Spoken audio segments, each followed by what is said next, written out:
রাঙ্গুনিয়ার Mariamnagar two Gabtal DC সড়ক উন্নয়ন কমিটির ইউনিট 3 নবনির্বাচিত কমিটির পরিচিতি ও আলোচনা সভা শুক্রবার বিকালে মোগলহাটের একান কমিউনিটি সেন্টারে অনুষ্ঠিত হয়।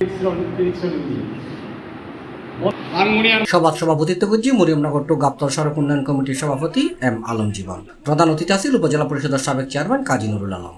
আমরা যদি আন্তরিকভাবে বিগত 40-50 বছরে আমরা শুধু দেখেছি এই রোডকে সংস্কারের নামে তামাশা করা হয়েছে। আমার বাগিনার রাঙ্গুনিয়া উপজেলা যুবদলের আহ্বায়ক শাখান্তর বলে গিয়েছেন, ভোটে হোক, রাতের ভোটে হোক কিংবা পিছনের দরজা দিয়ে আসুক, এই অবৈধ ভোটের হাসিনার দোসর আমাদের রাঙ্গুনিয়া তথাকথিত মন্ত্রী হাসান মাহমুদ শুধু ডিসি রোডকে বাদ দিয়ে পাহাড় পর্বত পর্যন্ত রাঙ্গুনিয়ায় রাস্তাঘাট হয়েছে, কিন্তু ডিসি রুটকে কেন সংস্কার এবং প্রশস্ত করা হয়নি, এটা আমাদের আজকে প্রাণের দাবি এবং সেজন্য উত্তর রাঙ্গুনিয়াবাসী সবাইকে আপনাদেরকে আওয়াজ তুলতে হবে, আমাদের এই সংগ্রামের সাথে একত্রতা ঘোষণা করতে হবে। যেহেতু আজকের আমাদের এই দাবি আমাদের ব্যক্তির কোনো দাবি নয়, এটি সমগ্র উত্তর রাঙ্গুনিয়াবাসীর একটি ন্যায্য দাবি। এটা আলোকিত অতিথি আছেন উপজেলা পরিষদের সাবেক চেয়ারম্যান আবু আহমেদ হাসনাত, উদ্বোধক আছেন চট্টগ্রাম জেলা সড়ক উন্নয়ন কমিটির উপদেষ্টা দিলদার হোসেন, প্রধান বক্তা আছেন চট্টগ্রাম জেলা সড়ক উন্নয়ন কমিটির উপদেষ্টা মোহাম্মদ হারুন রশিদ। এটি অত্যন্ত অতীব গুরুত্বপূর্ণ, বিশেষ করে এই রোড দিয়ে আমরা 6টা ইউনিয়ন এবং আমাদের পার্শ্ববর্তী পারোয়া ইউনিয়ন সহ এবং কাপ্তাই থেকে রাঙ্গামাটি যাওয়ার ডিসি সড়ক হিসেবে এই রোডটি যখন অতীব গুরুত্বপূর্ণ, আমি মনে করি 6 থেকে 7 লাখ লোকের প্রতিদিন এই রোড দিয়ে আসা যাওয়া করতে হয়। তা আজকে আমার জিনিসটা প্রতিফলন হওয়ার কারণটা হলো, আমি যখন রাত্রে আসা যাওয়া করি বা সকালে যাই, ঠিক শান্তিনিকেতনের পর থেকে আমরা পাশাপাশি 2টা গাড়ি কিন্তু সাইড দিতে পারি না। অনেক সময় আমাদেরকে একপাশে বড় জায়গায় দাঁড়িয়ে থাকতে হয় যাতে গাড়িগুলো ক্রস করে। আর এখন তখনকার সময়ে রাস্তাটা যে পরিকল্পনা নিয়ে 10 ফুট নিয়ে করা হয়েছিল, পরবর্তী পর্যায়ে এখন জনসংখ্যা অনেক বেড়ে যাওয়ার কারণে মানুষের চাহিদা, মানুষের আর্থসামাজিক উন্নয়নে এখন প্রয়োজন হয়ে পড়েছে এই রাস্তাটা অনেক বড় করার জন্য।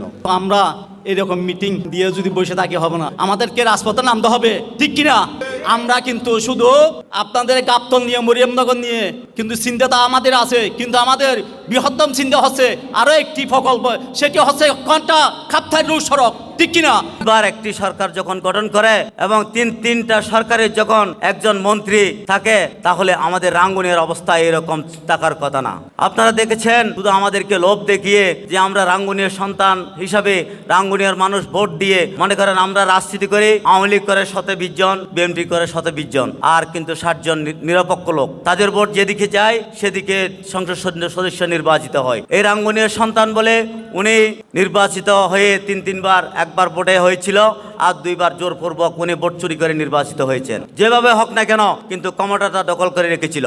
আপনারা জানেন যে আরেকটা আমাদের ডিসি সড়ক আরেকটা আছে উপজেলা সড়ক, যেটা পারুয়া সড়ক, ওই সড়কটাও আমি শুনেছি তাও বিএনপি সরকারের আমলে এটা পানের জায়গা থেকে এটা ওইটাতে বরাদ্দ দিয়েছিল। উত্তর রাঙ্গুনিয়া সড়ক উন্নয়ন কমিটির সাধারণ সম্পাদক মোহাম্মদ টিপু সুলতানের সঞ্চালনায় বিশেষ অতিথির বক্তব্য রেখে চট্টগ্রাম জেলা সড়ক উন্নয়ন কমিটির সভাপতি মোহাম্মদ শরীফ, সাধারণ সম্পাদক হাজী মোহাম্মদ হারুন, সিনিয়র যুগ্ম সম্পাদক মোহাম্মদ আবু হাসান চৌধুরী আকবর, উপজেলা যুবদলের আহ্বায়ক মোহাম্মদ সেকান্দর সওদাগর, মরিয়মনগর চৌমুহনী টু গাবতল সড়ক উন্নয়ন কমিটির উপদেষ্টা মোহাম্মদ বক্কর মেম্বার, মোহাম্মদ নাসির উদ্দিন, সহসভাপতি মোহাম্মদ ইসমাইল, সাংগঠনিক সম্পাদক ইলিয়াস, মাসুদ রানা, সুবেদানা সহ আরো অনেক। তত্ত্বাবধায়ক সরকারের প্রধান উপদেষ্টা তিনি হলেন এই রাঙ্গুনিয়া এবং চট্টগ্রামের কাপ্তাই সড়কের পার্শ্ববর্তী গ্রামের সন্তান। উনি চাইলে এই সড়ক উন্নয়ন করার জন্য এবং কাপ্তাই রোড সাইড লাইন সড়ক প্রশস্ত করার জন্য এবং DC road Mariamnagar to Gabtali 2 লাইনে প্রশস্ত করার জন্য ওনার জন্য কোনো ব্যাপার না। ওখানে আমার মনে হয় 3 জন নিহত হয়েছেন, আরো 2 জন মানে সারা জীবনের জন্য পঙ্গুত্ব হয়ে বরণ করেছেন।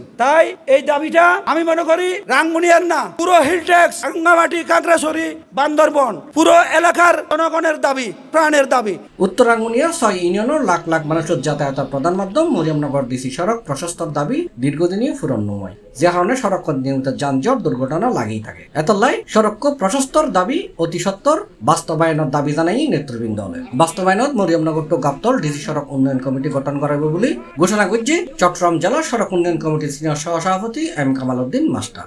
সভাপতির দায়িত্ব পালন করার জন্য যাকে আমরা মনোনীত করছি এম আলম জীবন।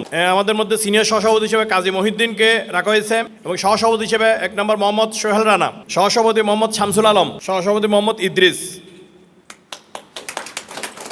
C+ TV Chittagong.